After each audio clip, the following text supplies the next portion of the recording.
Hi, I'm Marcus from Marcus Language Academy, and today I like to talk about German grammar, which is also part of my German course for beginners, where I teach you German by following a story. And today's topic is the negation in German, because I get a lot of requests to explain this one. Okay, so let's dive into it.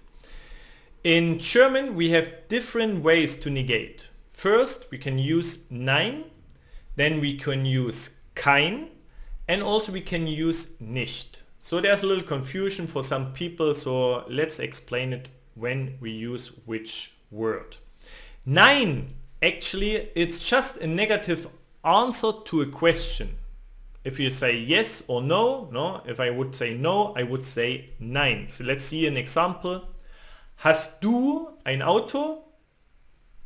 Nein. Have you a car? No. Nein. Okay? So quite simple. So there we use nein.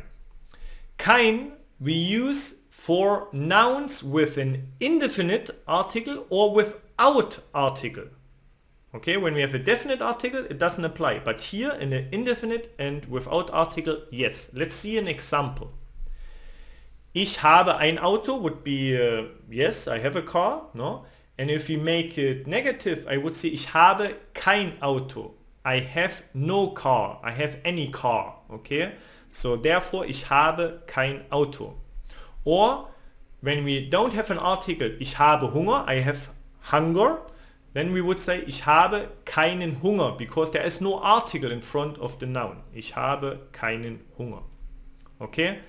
In this moment, also it's accusative in both example, and we need to apply the corresponding ending. Therefore, in the first it's kein Auto, because it's the neuter, okay, accusative, and Hunger, it's der Hunger, it's masculine, and therefore we need to add en, keinen Hunger. So there it gets a little bit tricky, but it's almost the same, or it's the same thing like the indefinite articles. Okay, be careful here. And now we get to Nicht. Nicht, it's for all the rest actually. So that means if Nicht always normally precedes what is to be negated. No? For example, ich komme nicht aus Berlin, not from Berlin. I come not from Berlin. So I want to negate aus Berlin, so I put in front nicht, nicht aus Berlin.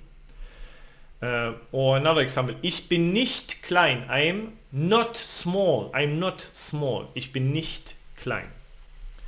But be careful when we want to negate the verb. There's a rule that the verb has to stay in second position. So therefore, nicht goes after the verb. For example, ich arbeite nicht. I work not. Okay, so ich arbeite nicht. Yeah, and those are the examples and the words to negate something in German. So it's also part of my course, no, where you learn German with a story. So I hope you enjoyed the video, and I see you next time with more about German grammar.